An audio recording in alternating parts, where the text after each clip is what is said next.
એટલે કે प्राणी संग्रहालयनी मुलाकात। प्राणी संग्रहालयनी मुलाकात। इस इकाई में चिड़ियाघर के कुछ जानवरों के बारे में बताया गया है। એટલે કે આ પાઠની અંદર આપણને પ્રાણી સંગ્રહાલયના કેટલાક પ્રાણીઓ વિશે આપણને બતાડવામાં આવ્યું છે। તો હવે આપણે વાંચીશું। कल गीता अपने दादाजी के साथ चिड़ियाघर में गई थी। पूर्णविराम છે આ જે ખડી પાઈ જે છે એને શું કહેવાય? पूर्णविराम। कल गीता अपने दादाजी के साथ चिड़ियाघर में गई थी। એટલે કે કાલે ગીતા તેના દાદાજીની સાથે प्राणी संग्रहालयમાં गई હતી। उसने देखा कि शेर શું છે આ? સિંહ છે તો હિન્દીમાં કહીશું આપણે એની शेर। उसने देखा कि शेर के पिंजरे के पास बहुत भीड़ थी। तेणे જોયું સિંહના પાંજરાની પાસે બહુ ભીડ હતી। शेर गरजा तो सब डर कर पीछे हट गए। सिंहे गरजा એટલે કે ગર્જના કરી। સિંહે ગર્જના કરી તો બધા જ ડરી ગયા અને પાછળ ખસી ગયા। सामने लोग बंदर को मूंगफली और केला खिला रहे थे। सामने लोग बंदर को मूंगफली और केले खिला रहे थे। तो सामे सामे लोको वांदराने मगफળી અને કેળા ખવડાવતા હતા એટલે કે ખવડાવી રહ્યા છે। દાદાજીને કહા એટલે કે દાદાજીએ કહ્યું देखो वो लिखा है। जो પેલું લખ્યું છે वो એટલે કે પેલું જો પેલું લખ્યું છે। चिड़ियाघर के जानवरों को खाना देना मना है। चिड़ियाघर के जानवरों को खाना देना मना है એટલે કે प्राणी संग्रहालयના પ્રાણીઓને ખાવાનું આપવાની મનાઈ છે। गीता बोली गीता बोली दादाजी वो देखिए काले मुंह का बंदर। दादाजी શું કીધું એને? દાદાજી જુઓ એ બોલી જુઓ પેલો કાળા મોઢાવાળો વાંદરો। દાદાજી હંસ પડે और बोले। દાદાજી હસ્યા અને બોલ્યા।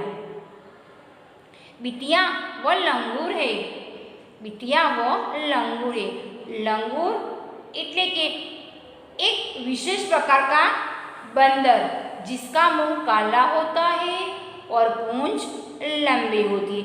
એટલે કે વાંદરાના જેવું જ પ્રાણી હોય છે તેનું નામ લંગૂર। તેનું મોઢું કાળું હોય છે અને પૂંછડી એની લાંબી હોય છે। लंगूर का मुंह काला होता है। देखो लंगूर का मुंह काला होता है कि लंगूरનું મોઢું કાળું હોય છે। एक जगह गैंडा दिखाई दिया। एक जगह गेड़ो देखायो जिसके नाक पर बड़ा सा सिंह था। एक जगह गेड़ो देखायो तेना नाक पर અહીંયા દેખાય છે નાક તેના નાક પર बड़ा सा सिंह था એટલે કે તેના નાક પર મોટું શિંગડું હતું। साथ वाले बाड़े में लंबी गर्दन वाला जिराफ धीरे धीरे टहल रहा था। तो बाजूना वाड़ाમાં લાંબી ગરદનવાળું जिराफ धीरे धीरे फरतू हतुं। गीता दादाजी को खींचते हुए आगे ले गई। गीता दादाजी ने खींचीने आगळ लई गई। वहाँ भालू 2 पैर पर खड़ा था। त्या રીંછ શું કીધું છે આપણને? ત્યાં રીંછ 2 પગ પર ઊભું હતું। वह तालाब में रंग बिरंगी मछलियाँ और बतखें तैर रही थी। तो एक तળાવમાં રંગબેરંગી માછલીઓ અને બતખો તરતી હતી। गीता ने दादाजी को दूसरा और इशारा करके दिखाई देते हुए कहा। गीताए दादाजी ने बीजी बाजू इशारो करीने बतावता कहूँ, दादाजी दादाजी एटले कि दादाजी दादाजी वो देखिए पत्थर चल रहा है। दादाजी શું કહે છે? દાદાજી જુઓ પેલો પથ્થર ચાલી રહ્યો છે। દાદાજી ઉસે સમજાતે હુએ બોલે। દાદાજી તેને સમજાવતા બોલ્યા, बिटिया यहाँ कछुआ है। દીકરી તે કાચબો છે, દીકરી તે કાચબો છે। जब इसे डर लगता है वो अपनी गर्दन और हाथ पैर अपने खोल में छिपा लेता है। શું કહે છે આપણને? જ્યારે તેને બીક લાગે છે ત્યારે તે પોતાની ગરદન અને હાથ પગ પોતાના કવચમાં સંતાડી દે છે। खोल उसका कवच है, खोल इसका रक्षक है, कवच तेनु रक्षक छे। गीता दौड़कर आगे गई। गीता दौड़ीने आगळ गई। एक बड़े तालाब में मगर तैर रहे थे। एक तळावમાં मोटा मगर तरी રહ્યા હતા। जैसे ही एक मगर ने मुंह खोला, जेवू एक मगरे मोढू खोल्યું। गीता ने डर कर दादाजी का हाथ पकड़ लिया। गीताए डरीने दादाजीनो हाथ पकड़ी लीधो। कुछ और आगे एक बड़ा सा पिंजरा था।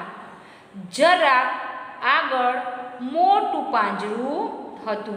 उसमें बहुत सी चिड़िया थी। तेमा बहुत बड़ी चकलियों એટલે કે તેમાં બધા જ પક્ષીઓ હતા। गीता ने खुशी से ताली बजाई और कहा, देखो हरियल।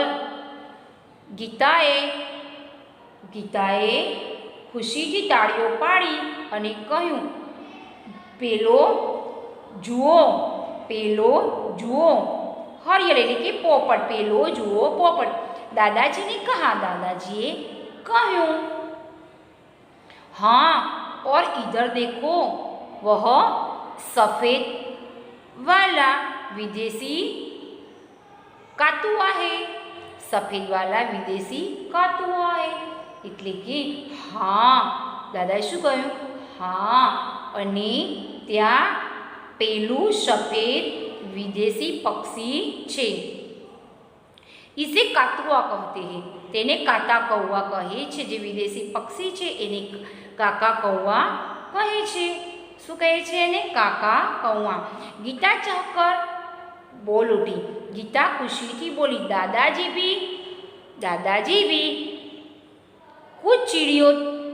कुछ चिड़िया तो हमारे घर के पास भी दिखाई देती है, जैसे चिड़िया। શું કહે છે? દાદાજી કેટલાક પક્ષીઓ તો આપણા ઘરની પાસે પણ દેખાય છે। દાખલા તરીકે ચકલી। पिछले साल पिनकिन पर हमने बाग में नाचता हुआ मोरबी देखो એટલે કે मोरबी देखा था। गई साल उजाणी वखते अमे बगीचामां नाचता मोर पण जोया हता। दादाजी ने गीता को बताया। दादाजीए गीता ने जणाव्યું कि सबसे बड़ा पक्षी शुतुरमुर्ग होता है, એટલે કે સૌથી મોટું પક્ષી શાહમૃગ હોય છે। वह देखो शुतुरमुर्ग पेड़ की छाव में એટલે કે छाया में खड़ा है। પેલું જો શાહમૃગ ઝાડના છાયલામાં ઊભું છે। चिड़ियाघर में हाथी और ऊँट की सवारी भी कर सकते हैं, એટલે કે પ્રાણી સંગ્રહાલયમાં હાથી અને ઊંટની સવારી પણ કરી શકાય છે। સામે आइसक्रीम का ठेला था, सामे आइसक्रीमની एक लारी હતી। दादाजी ने अपनी लकड़ी टिकाई और गीता के लिए आइसक्रीम खरीदी। दादाजीए पोतानी लाकड़ी ऊभी करी अने आइसक्रीम खरीद्યું। अब तक दोनों थक चुके थे। અત્યાર સુધીમાં બંને થાકી ગયા હતા। वे चिड़ियाघर के दरवाजे से बाहर आए। वे એટલે કે તેઓ प्राणी संग्रहालयના दरवाजाથી બહાર આવ્યા। बस पकड़ी और अपने घर आ गए। बसમાં બેઠ્યા અને પોતાના ઘરે આવી ગયા।